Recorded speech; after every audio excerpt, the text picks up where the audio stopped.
மக்களே வணக்கம். நான் உங்கள் கோடகி. தமிழ்நாடு அரசியல் களம் சூடு பிடிச்சிருக்கு. ரொம்ப பரபரப்பாக ஒவ்வொரு நாளும் புது புது தகவல்கள் வந்துகிட்டே இருக்கு. எல்லா கட்சிகளும் வேட்புமனு தாக்கல் பண்ணிட்டு வேட்பாளர்களை நிறுத்திட்டு பரபரப்பாக தலைவர்கள் ஒரு ஊராக பிரச்சாரம் பண்ணிட்டே இருக்காங்க. இன்றைக்கு ஒரு வீடியோ ஒன்று பார்த்தேன் நான். அந்த வீடியோவில் பார்த்தீங்கன்னா கொட்டும் மழை, பயங்கர மழை பெஞ்சிக்கிட்டு இருக்கு. ஆனால் பேச்சை நிறுத்தாமல் சீமான் பேசிக்கிட்டே இருக்காரு. அந்த கூட்டமும் எங்கேயும் போகாமல் அப்படியே நின்று அவர் பேசுகிறத கேட்டுக்கிட்டு இருக்காங்க. ஆனால் கொடை பிடிச்சிங்கன்னா இல்லை எல்லாரும் மழையில் நனைஞ்சிக்கிட்டு இருக்காங்க, அதனால் கொடை வேண்டாம்னு சொல்லி மறுத்துட்டு அவர் பேசிகிட்டு இருக்காரு. இதெல்லாம் ஒரு உண்மையிலேயே சீமான் மீது நமக்கு மாறுபட்ட கருத்து நிறைய இருந்தால் கூட இந்த மாதிரியான விஷயங்களில் அவர் ரொம்ப அழகாக அந்த கூட்டங்களை நடத்துகிறார். ஆனால் என்ன, அவர் முன்னெடுக்கிற அரசியல் தான் ரொம்ப ஆபத்தாக இருக்குது, ரொம்ப தப்பான அரசியலாக இருக்குது. நிறைய விஷயங்கள் அவர் மக்களை மடமாத்திக்கிட்டு இருக்காருன்னு வச்சுங்களேன். மற்றபடி அவர் மீது நமக்கு ஒன்றும் வேற மாறுபட்ட விஷயம் இல்லை. இது ஒரு வித்தியாசமான ஒரு தேர்தல் பரப்புரையாக பார்த்ததுனால அதை நான் தொடங்கும் போதே அதை நான் சொல்லணும்னு தோணுச்சு.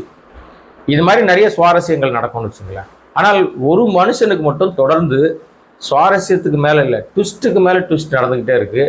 அரசியல் கட்சி ஆரம்பித்து 2 வருஷம் ஆகுது. மக்கள் பிரச்சனை குறித்து பேசினதே கிடையாது. நான் வேற யாரையும் சொல்லலை, இந்த விஜய் குறித்து தான் பேசுகிறேன். இந்த கட்சியை பெரும்பாலும் தற்குறி கட்சின்னு சொல்லிட்டே இருப்போம், நம்ம மங்குனி கட்சின்னு நம்ம சொல்லுவோம். அதுக்கேற்ற மாதிரி அவர்கள் செயல்பாடுகளும் அப்படியே இருக்கு. நீங்க எந்த தலைவனாவது, நான் தான் ஆரம்பிக்கும் போது சொல்றேன், எல்லா தலைவர்களும் கொட்டு மழையா இருந்தாலும் கடும் வெயிலா இருந்தாலும் வயசெல்லாம் மீறி அவங்க ஓடிக்கிட்டே இருக்காங்க. முதலமைச்சர் ஸ்டாலின் எடுத்துக்கிட்டிங்கன்னா அவர் சங்கரங்கோயில்ல 10 மணிக்கு பிரச்சாரத்தை, இரவு 10 மணிக்கு முடிச்சுட்டு அவர் போய் தங்குற இடத்துக்கு ஒரு 12 மணிக்கு தங்குறாரு. அதிகாலை 4 மணிக்கு எழுந்துச்சு 5 மணிக்கு வாக்கிங் போறாரு. வாக்கிங் போற இடத்துல நடைபயணத்திலே ஓட்டு கேட்கிறாரு. அப்புறம் திரும்ப 8 மணிக்கெல்லாம் ரெடியாகி 9 மணிக்கு பிரச்சார வாகனத்தில் ஏறி 11 மணிக்கெல்லாம் பிரச்சார இடத்துக்கு போயிடுறாரு. அப்படியே தொடர்ந்து கொளுத்தும் வெயிலையும் தொடர்ந்து பிரச்சாரத்தை தொடர்ந்துகிட்டே இருக்காரு.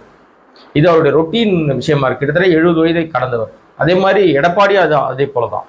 அவரும் பல ஊர்களுக்கு வெயிலா இருந்தாலும் சரி, எப்படினாலும் அவர் பிரச்சாரத்தை முன்னெடுத்து போயிட்டு இருக்காரு. பிரச்சாரத்தில் அவர் நிறைய பொய் சொல்றாரு. அனுதாபம் தேடுவதற்காக பச்சையா பல்வேறு விஷயங்கள் பேசுறாரு, அசிங்கப்படுறாரு. நம்ம கடந்த வீடியோவில் கூட சொல்லியிருந்தோம். கருணாநிதி குறித்து, அவருடைய அந்த மறைவு செய்தி குறித்து மாதிரி நிறைய விஷயங்கள் பேசினதில் ரொம்ப அசிங்கமான ஒரு விஷயத்த பண்ணார். அதே மாதிரி காமராஜர் குறித்து அபத்தமாக பேசியிருக்காரு. காமராஜருடைய மறைவு நேரத்தில் அவர் மரணம் அடைஞ்சப்ப அவர் பீச்சில் இடம் ஒதுக்கல, அதற்கு கருணாநிதி தடுத்துட்டாருன்னு ஒரு பச்சை பொய். அது எந்த ஆதாரமும் எடப்பாடி கிட்ட இருக்க வாய்ப்பில்லை. அப்படி ஒரு சம்பவம் நடக்கவே இல்லை. ஏன்னா நிச்சயமாக அப்படி ஒரு சம்பவம் நடந்திருந்தால் எத்தனையோ ஆண்டுகள் அதுக்கு முன்னாடி நடந்த விஷயம். அதுக்கப்புறம் எத்தனையோ முறை அதிமுக ஆட்சியில் வந்திருக்கு. அப்பெல்லாம் இந்த சம்பவத்தை அவங்க கையில் எடுக்கவே இல்லை.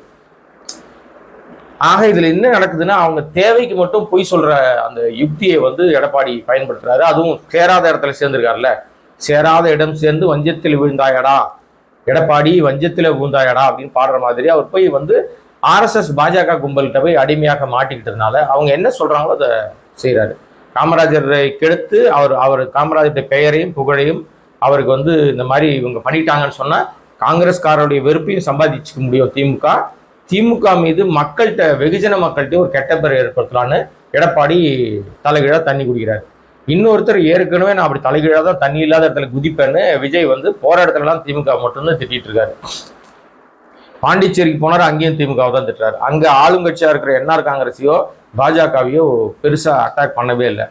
இப்போ அவருடைய அந்த பிரச்சார பயணம்ன்றது நேற்று நான் சொன்ன மாதிரி ஒரு நாள் பிரச்சாரம் 3 நாள் லீவு, அடுத்த நாள் பிரச்சாரம் 3 நாள் லீவு அப்படின்னாரு இல்லையா. இப்போ அவர் பிரச்சாரம் நாளைக்கு அதாவது இன்றும் இன்னைக்கு பிரச்சாரத்துக்கு ஒரு பர்மிஷன் கேட்டார் சென்னையில் சில இடங்கள். அது குறிப்பாக அன்னைக்கு இவருக்கு டைம் ஆயிடுச்சு, 4 மணி தாண்டிடுச்சு, வீட்டுக்கு போனோம், 6 மணிக்கு மேலே கை காலெலாம் நடுங்கும், அதனால நம்ம வீட்டுக்கு போனோன்னு 4 மணிக்கெலாம் குளத்தூரில் பிரச்சாரத்தை பாதியிலே முடிச்சுட்டு ஓடி போனார் பாருங்க. இப்போ அன்னைக்கு வில்லிவாக்கம் வர்றதா இருந்தது, ஏன்னா அந்த ஆதவுக்காக பிரச்சாரம் பண்ணுறதா இருந்தது. அதை இன்றைக்கு பண்ணுவதற்கு திட்டம் வைத்திருந்தால் அதுக்காக பர்மிஷன் கேட்டாங்க போலீஸில். போலீஸ் நீங்கள் சொல்கிற மாதிரி நடந்துக்க மாட்டேங்கிறீங்க, 300 பேருக்கு பர்மிஷன் வாங்கிட்டு 3000 பேரை திரட்டுறீங்க, ரோடை பிளாக் பண்ணுறீங்க, ஒரு பகுதி கூட வாகன போக்குவரத்துக்கு வழி விட மாட்டீங்க. மற்ற கட்சிகள் சொல்கிற விஷயங்களை ஃபாலோ பண்ணுவாங்க, தொண்டர் படை இருக்கும், அவங்க ஒழுங்குபடுத்துவாங்க. இது பொதுமக்கள் இடையூறு ஏற்படுத்துறீங்க, ஆம்புலன்ஸை மறிக்கிறீங்க, வேலைக்கு போகிற பெண்களை நீங்கள் தடுக்கிறீங்க அப்படின்னு பல பிரச்சனைகள். குளத்தூரில் 5 வழக்கு வேற போட்டிருக்காங்க.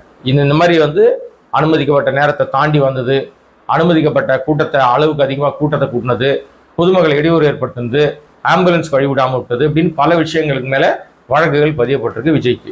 இதையெல்லாம் சிம்பத்தியாக மாற்றுறதுக்கு அவர் ரொம்ப ட்ரை பண்ணிட்டு இருக்காரு. ஆனால் தற்கூரித்தனமாக செய்கிற விஷயம் வந்து சிம்பத்தியாக மாறாது. மக்களுக்கே தெரிஞ்சிருச்சு இல்லை, தொடர்ச்சியாக தப்பு மேலே தப்பு பண்ணுறாரு. இப்போ என்னன்னா இன்னைக்கு வில்லிவாக்கம், அண்ணா நகர், அதுக்கப்புறம் வந்து அம்பத்தூர், அந்த மாதிரி சில இடங்களில் வந்து பிரச்சாரம் செய்யலாம்னு சொல்லி முடிவு பண்ணியிருந்தாரு. அந்த பிரச்சாரத்துக்கு 5 இடங்களுக்கு பர்மிஷன் கேட்டாங்க. பர்மிஷனில் 3 இடம் தரமாட்டோன்ட்டாங்க. வில்லிவாக்கமும் டி நகரும் நீங்கள் பிரச்சாரம் பண்ணலாம்னு சொல்லிட்டாங்க. ஆனால் 12லேருந்து 1 மணிக்கு ஒரு ஊர்லேயும், 1 மணிலேருந்து 2 மணிக்கு ஒரு இடத்துலையும் நீங்கள் வந்து ஒரு தொகுதியிலையும் பிரச்சாரம் பண்ணணும். 2 மணிக்கு உங்கள் பிரச்சாரத்தை ஏற கட்டிடணும்னு சொன்னாங்க. நிச்சயமாக வில்லிவாக்கத்தில் பிரச்சாரத்தை முடிச்சுட்டு அவர் நம்ம டி நகரை வந்து சேர்றதுக்கு வேண்டுமென்றே ரோட் ஷோ நடத்துவார். அதுக்கு பர்மிஷனே இல்லைனாலும் இது தற்குறி நபர்கள் தானே. அப்போ இவங்க வந்து அரசாங்கத்தை மதிக்க மாட்டாங்க, காவல்துறையை மதிக்க மாட்டாங்க, தேர்தல் கமிஷனை மதிக்க மாட்டாங்க. காசு கொடுத்து 300 ரூபா 1000 ரூபாய்க்கு ஆளை கூட்டியிருக்காங்க. 1000 ரூபா வச்சு கொடுத்தா அன்னைக்கு அவன் பைக்கில் இவர் பின்னாடியே சுற்றணும். அதான் அவனுக்கு 1000 ரூபா. அவனுக்கு 300 ரூபா கொடுத்தா இருக்கிற இடத்துல கோஷம் போடணும். அந்த 2 மணி நேரம் வேலை. அதுக்கப்புறம் அவன் கூட்டம் கலைஞ்சிருவான். ஆனால் பைக்கு வந்து ஒரு 1000 பைக்கு 500 பைக்கு காசு கொடுத்து ரெடி பண்ணி வச்சிட்டானுங்க. 1000 ரூபா ஒரு பைக்குக்கு. அவன் நாள் முழுக்க இவர் பின்னாடியே சுற்றுவான். அதனால போற இடத்துலலாம் அந்த கூட்டத்தை கூட்டிகிட்டே வருவார். அது ஒரு மேனியா, அது ஒரு பெரிய முன்னாடி எந்த கூட்டமும் இருக்காது. முன்னாடி வந்து அடிக்கும், ஆனால் பின்னாடி மட்டும் அப்படியே படை திரண்டு போய் பொதுமக்களை நாசம் பண்ணுவாங்க. இதற்கு சென்னை போலீஸ், அதாவது தேர்தல் கமிஷன் கட்டுப்பாட்டில் இருக்க போலீஸ் வந்து பர்மிஷன் தரமாட்டேன்ட்டாங்க. ரோட் ஷோக்கு பர்மிஷன் இல்லைன்ட்டாங்க. ஆனால் மீறி ரோட் ஷோ தான் பண்ணிட்டு இருக்காரு. தேர்தல் கமிஷன் வேடிக்கை தான் பார்த்துட்டு இருக்கு. இந்த முறை என்ன பண்ணிட்டாங்கன்னா, இல்லை சார், நீங்கள் வில்லிவாக்கத்தில் 12லேருந்து 1 மணி உச்சி வெயில் அங்கே பிரச்சாரம் பண்ணுறீங்க, உங்களுக்கு அது ரொம்ப பிடிக்குமே, உச்சி வெயிலில் பிரச்சாரம் பண்ணி 10 பேரை சாவடிக்கிறது, நசுக்கி கொள்றது, இதெல்லாம் நடக்கும்ல, உங்களுக்கு ரொம்ப பிடிச்ச விஷயம். செத்து போயிட்டு அந்த ஓலங்கள் கேட்டு ரசிக்கிறதுக்கு இடிய மீன் மாதிரி நீங்கள் வந்து அப்படிப்பட்ட ஆள் தான். நீங்கள் அங்கே முடிச்சுட்டு நீங்கள் வந்து இங்கே 1 மணிலேருந்து 2 மணிக்குள்ளே டி நகரில் முடிக்கணும். டி நகரில் புசி ஆனந்த், வில்லிவாக்கத்தில் ஆதவ், டி நகரில் புசி ஆனந்த், இந்த 2 பேருக்காவது பிரச்சாரத்துக்கு வருவார்னு எதிர்பார்த்தாங்க. இன்றைக்கு அந்த பிரச்சாரத்துக்கு அனுமதி கிடைத்தும் விஜய் வந்து ரத்து பண்ணிட்டாரு. என்ன காரணம்னா உச்சி வெயில், அதுதான் நிச்சயமான காரணமாக இருக்கும். அவரால் முடியாது வெயிலெலாம். ஏன்னா இவர் சொகுசு வாழ்க்கையிலே அந்த கோல்டன் ஸ்பூன், பிளாட்டினம் ஸ்பூனு, வீட்டை விட்டு வெளியிலேயே வரமாட்டார், ஏசிக்குள்ளேயே இருந்து பழகினவர். இந்த மாதிரியான அரசியல்லாம் அவருக்கு வந்து லாய்க்கப்படாது. சினிமாவில் ஒரே பாட்டில் ஓஹோன்னு போகிற மாதிரி, ஒரு படத்திலே வந்து படம் தொடங்கி முடியறதுக்குள்ளே சிஎம் ஆகிற மாதிரி, அப்படி தான் இவர் வந்து கற்பனையிலே வாழறாரு. அது மாதிரி தான் சிஎம் நாற்காலின்னு நினைச்சார் அவர். நேராக வந்தவொடனே எல்லாரும் வந்து ஓட்டுக்கிட்டு எதுக்கடா போட்டு கேட்டுக்கிட்டு மொத்தமாக நம்மளே ஸ்வீப்பாக 45% 50% நமக்கு ஓட்டு இருக்குன்னு சொல்லி ஒரு மாயையை கிளப்பி விடுவோம், நம்ம உடனே நம்ம சிஎம் ஆக்கிடுவாங்கன்னு நினைச்சாரு போல இருக்கு. எல்லாம் பின்னங்கள்ல பெடலில் அடிக்கிறாங்க, பூரா செருப்பு கைட்டி போற இடங்கள்லாம் விரட்டி வெளுக்கிறாங்க. இதனால வந்து ஒன்றும் புரியல, என்ன பண்ணுறது, பிரச்சாரம் பண்ணாதான் நமக்கு வாய்ப்பு அப்படின்ற மாதிரி சூழ்நிலை வந்தவுடனே ஐயோ இது என்னடா ரொம்ப அரசியல் ரொம்ப கஷ்டமான விஷயமா இருக்கும் போல இருக்குன்னு இப்போதான் ஏன்டா அரசியலுக்குள்ள வந்தோன்னு நினைக்கிறாரு போல இருக்கு. இந்த சவடால் விடுறதுல மட்டும் இல்லை, அதாவது மூஞ்ச ரஃபாக வச்சுக்கிறது, பேஸ்மெண்ட் வந்து ஆடிக்கிட்டே இருக்கிறது, இது விஜய்க்கு இருக்கிற ஒரு விஷயம். ஸோ இந்த 2 தொகுதிக்கு பர்மிஷன் கிடைத்தும் அவர் வந்து பிரச்சாரத்துக்கு வரல, நான் ரத்து பண்ணுறேன்ட்டார். அப்போ ஆதவுக்கு மறுபடியும் விபூதி அடிச்சிருக்காரு. இந்த வாட்டி புசி ஆனந்துக்கும் சேர்ந்து அடிச்சிருக்காரு. ஏன்னா இந்த வசூல் பண்ணுற விஷயங்கள்லாம் புசி ஆனந்த் தான் ரொம்ப அவருக்கே தெரியாமல் நிறைய பண்ணியிருக்காருன்னு இப்போ எல்லாம் வெளியில் வருது இல்லை. அதில் பார்த்துருப்பாரு, மவனை நீ வந்து எனக்கு தெரியாமல் இவ்வளோ வசூல் பண்ணி ஜாலியாக இருக்கியா, நீ வா, நான் வந்தால் தானே உனக்கு பிரச்சாரத்தையே வரமாட்டேன்னு சொல்லி அல்வா விட்டாரு. ஸோ இந்த 2 தொகுதியும் போல.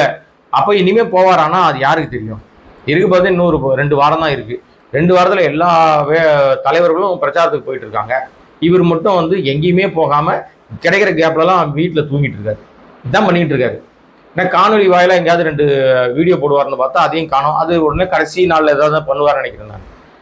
ஸோ இதுதான் நிலைமை. இதை விட இன்னொரு விஷயம், அவருக்கு வந்து அவரோட சொந்த காசு கொடுத்து சூனியம் வாங்கிட்டு இருக்காரு. கர்மா திரும்பும்னு சொல்லுவாங்கல்ல, நீ செய்கிற வினை ஒரு வினைக்கு எதிர்வினை உண்டுன்ற மாதிரி, நீ என்ன பண்ணி அது உனக்கு திரும்பி வரும்னு சொல்லுவாங்கல்ல, அந்த மாதிரி இவர் காசு கொடுத்து வாங்கின ஒரு வாகனம், யம தர்ம வாகனம், அது கரூரில் போய் உள்ளே நுழைஞ்சதுனால ஒரு 41 பேரை சாகடிச்சது இல்லையா, அந்த வாகனம் உள்ளே போனது தான் காரணம். அதற்கு காரணம் தாமதமாக வந்த விஜய். இந்த வாகனம் விஜய் பேரில் இருக்குது. அதை சொத்து மதிப்பில் வந்து அதை காமிக்கவே இல்லை. அதனால தான் அந்த சொத்து, நேற்றுக்கு நான் வந்து வீடியோ போட்டிருந்தேன்ல, அதை என்னென்னா இந்த மாதிரி வந்து ஒரு சொத்து மதிப்பு திடீர்னு உயர்ந்துருச்சு, அதில் வந்து ஒரு 6 கோடி ரூபாய் 6.25 கோடி ரூபாய் திடீர்னு வந்து எக்ஸஸ் வருமானம் காட்டிட்டாங்க, அசையும் சொத்துல அது உள்ள வந்து சேர்ந்துருக்கு. என்ன அப்படின்னு சொல்லி நான் சொல்லியிருந்தேன் இல்லையா? அதுல வந்து பாத்தீங்கன்னா அவருடைய வாகனம் இருக்குல்ல, அது 6.25 கோடி ரூபாய்க்கு மேல அந்த வாகனத்தினுடைய மதிப்பு. இவர் தான் வந்து உங்களுக்காக எல்லாத்தையும் நான் விட்டுட்டு வந்துட்டேன், சொத்து சுகத்தை விட்டுட்டு வந்துட்டேன் அப்படின்னு பேசுறாரு. ஏதோ வந்து வெளியில வந்து ரோட்டு ஓரத்துல வந்து மரத்தடியில வந்து துண்டை உதறி போட்டு படுத்துக்கிட்டு இருக்கிற மாதிரி. சாப்பிட்றது சொகுசு பங்களால வாழறது, சாப்பிட்றது, தூங்குறது. வெளியே போனால் சொகுசு கார்கள் தான், அதுவும் லட்சக்கணக்கான கோடிக்கணக்கான மதிப்புள்ள கார்கள் தான். ஒரு ஊர் விட்டு இன்னொரு ஊர் போனோம்னா ஷார்ட்டட் ஃப்ளைட் தான், சொகுசு வாழ்க்கை தான். உன் என்னத்தை சொகுத்து விட்டுட்டு வந்துட்ட நீ, என்னத்தை விட்டுட்டு வந்துட்ட நீ அப்படின்னு கேட்டால் பதில் சொல்ல மாட்டாங்க. அதே மாதிரி வலி தாங்கி வந்திருக்கேன், ஒரு வலியும் கிடையாது உனக்கு. உன்னால் வலி யார் யாருக்குன்னா உன் மனைவிக்கு, உன் பிள்ளைக்கு, உன்னுடைய மகளுக்கு, உங்கள் அப்பா அம்மாவுக்கு. உன்னை நம்பி வந்த தற்கொலை கும்பலுக்கு, இவங்களுக்கு தான் வலி, பெயின். காசு போட்டு அவன் தான் செலவு பண்ணிட்டு அவனை பார்க்க கூட வராமல் இந்த வேட்பாளர் பணம் கொடுத்துட்டு காத்து கிடக்கிறான் பாரு, 5 கோடி கொடுத்துட்டு காத்திருக்கான் பாருங்க, இவனுங்களாம் தான் வலி. உனக்கு ஒரு ஆணியும் கிடையாது. நீ வர சும்மா நகடிய கையை காட்டுற, கூட்டத்தை காமிச்சோன்னே எனக்கு உனக்கு கை கால் நடுங்குது, ஓடி போயிடுறேன். ஆனால் உள்ள நுழையும் போது மட்டும் தாங்க வந்து ஊழ கூட்டு வருது. நான் ஏற்கனவே சொன்ன மாதிரி மோட்டார் பைக்காரனுக்கு 1000 ரூபாய். இந்த 1000 ரூபாய்க்காரன் வந்து பிரச்சாரத்துக்கு எங்கெல்லாம் போறாரோ பின்னாடியே போவான். சிட்டிக்குள்ளனா சிட்டிக்குள்ளேயே சுற்றி திரிவான். அவனுக்கு 1000 ரூபாய். ஒரு 300-400 பைக்கை செட் பண்ணி வச்சுக்கிறானுங்க, எதிர் திசையில் போவானுங்க. இவனுக்கு மேலாம் என்னன்னா பாண்டிச்சேரியில் பண்ண மாதிரி வேலையை தமிழ்நாடு போலீஸும் பண்ணணும். இனிமேல் இவன் எங்கே பிரச்சாரத்துக்கு வந்தாலும் விதிகளை மீறி 2 வீலர் ஓட்டினாங்கன்னா ஹெல்மெட் போட மாட்டானுங்க, பாதுகாப்பு விதி பண்ண மாட்டான், ஒரே பைக்கில் 3 பேர் போவான், ஏறி மூஞ்சி சாகசலம் காட்டுவானுங்க, விரட்டுவானுங்க. இவனுங்க பைக்கு சாவியெல்லாம் பிடிங்கணும், போலீஸ் மொத்த சாவியும் பிடிங்கி எடுத்துன்னு போயிடணும். அப்போ அப்படியே நிற்பானுங்க, தெருவில் நிற்கட்டோன்ற. நான் ஒன்றும் தப்பே கிடையாது. எவன்லாம் ராங் சைடில் வரானோ, எவன்லாம் விதியை மீறி வந்து அவன் வண்டியை விரட்டிட்டு வரானோ, ஒரு 10 போலீஸ் இறங்குங்க, இறங்கி எல்லா சாவியும் பிடிங்கிருக்கு. அதுதான் நல்ல அணுகுமுறையாக இருக்கும். அப்போ தான் அவங்களுக்கு புத்தி உரைக்கும், இல்லைன்னா அவனுங்க திருந்த மாட்டாங்க. ஏன்னா நீங்கள் பாண்டிச்சேரியில் தடியடி பண்ணாங்க, ரங்கசாமி அரசே என்னை பார்த்து பயப்படுறியான்னு கேட்கவே இல்லைங்க விஜய். இதுவே போலீஸ் இங்கே வந்து கொம்ப தூக்கி இருந்தாலே, என்ன ஸ்டாலின் பயந்துட்டீங்களா, எங்கள் ரசிகர்களை தடி கொண்டு அடிக்கிறீங்களே அப்படின்னு பேசுவார் இந்த தற்கொலை தலைவன் விஜய். அங்கே பேச மாட்டார், ஏன்னா அங்கே எஜமான விசுவாசம். பேசினாருன்னா அங்கே ஆப் அடிச்சிருவாங்க டெல்லியிலேருந்து. அதனால அங்கே வந்து அங்கேயும் திமுக தான், அங்கே ஆட்சியில் திமுகவே கிடையாது பாண்டிச்சேரியில். அங்கே போய் திமுக உரண்டை எடுத்துட்டு இருக்கிறது, காங்கிரஸை திட்டுறது, ஆட்சியில் இருக்கிற யாரையும் திட்டுறது இல்லை. இது என்ன கேவலமான பிறவை பார்த்தீங்களா? ஸோ எனிவே இந்த விஷயத்தில் இந்த கேரவேனுடைய விலை வந்து சொத்து மதிப்பாக காட்டப்பட்டதுனால பெரம்பூரில் கரெக்ட் ஆகிடுது. ஆனால் திருச்சியில் நாளைக்கு ஒரு நாள் தான் இருக்குது. திருச்சியில் அதை கரெக்ட் பண்ணி கொடுக்கலன்னா அங்கே அப்ஜெக்ஷன் வந்துச்சுன்னா வேட்புமனு தள்ளுபடி ஆகிடும். ஏற்கனவே 52 வயசு 51 வயசு பிரச்சனை இருக்குது. இன்னும் குளறுபடிகள் நிறைய இருக்குது. சொத்து மதிப்பையே குறைச்சி காட்டியிருக்காருன்னு கம்ப்ளைண்ட் ஒன்று இருக்குது. யாராவது ஒருத்தர் வந்து இப்போ ஆஸ்திரேலியாவில் வீடு வாங்கியிருக்காருன்னு சாட்டை துரைமுருகன் ஒரு சொல்லியிருக்காரு பாருங்க. அந்த ஆவணத்தை கொண்டு வந்து தேர்தல் அதிகாரிகிட்ட கொடுத்துட்டாங்க, ரைஸ் பண்ணிட்டாருன்னு வச்சுங்களேன், சோழி முடிஞ்சுதுங்க. அவ்வளோதான், வீட்டுக்கு போக வேண்டியதான். அவங்க போய் நீலி கண்ணீர் வடிக்க வேண்டியதான். என்னை வந்து திமுக சதி பண்ணி இவன் ஆஸ்திரேலியாவில் வீடு வாங்கின விஷயம் வந்து வெளிச்சத்துக்கு வந்துருச்சேன்னு சொல்ல மாட்டார். ஆமாம் நான் வாங்கினேன், என் பக்கத்தில் திருச்சி தான் வாங்கிருக்குன்னு சொல்ல மாட்டார். திமுக சதி, திமுகவால் என்னுடைய வேட்புமனு ரிஜெக்ட் பண்ணிட்டாங்க, மக்களே பார்த்தீங்களா அராஜகம் நடக்குது, அது காரணம் திமுக அரசு அதிகாரிகள் அப்படின்னு இப்போ அவங்க கிட்ட பவரே கிடையாது. அவங்கள சண்டைக்கு இழுப்பேன். இதுதான் நடக்க போகுது. திருச்சிலையோ பெரம்பூர்லையோ 2 தொகுதியில் ஒரு தொகுதி வேட்புமனு கண்டிப்பாக ரிஜெக்ட் ஆகும். அப்படி ரிஜெக்ட் ஆவதற்கான அத்தனை வழிகளையும் இவரே உருவாக்கி கொடுத்துருக்காரு. விஜயே அதற்கான விஷயங்களை செஞ்சு கொடுத்துருக்காரு. அதனால கன்ஃபார்மா ஒரு வேட்புமனு ரிஜெக்ட் ஆகும். அதை வச்சு சிம்பத்தி தேடி அனுதாபலை தேடுவதற்கு விஜய் முயற்சி எடுக்கிறார். பாருங்க, என்ன பிரச்சாரம் பண்ண விடமாட்டேங்கிறான்னு சொல்லுவார். ஆனால் பிரச்சாரம் பண்ண பர்மிஷன் கொடுத்தா வரமாட்டாங்க. மற்ற எல்லாரும் அவங்கவுங்க வேலையை பார்க்குறாங்க. இவர் ஒரு ஆள் மட்டும் பொய் சொல்லிக்கிட்டே, பொய் பேசியே வாழ்க்கை நடத்த பார்த்துட்டு இருக்காரு.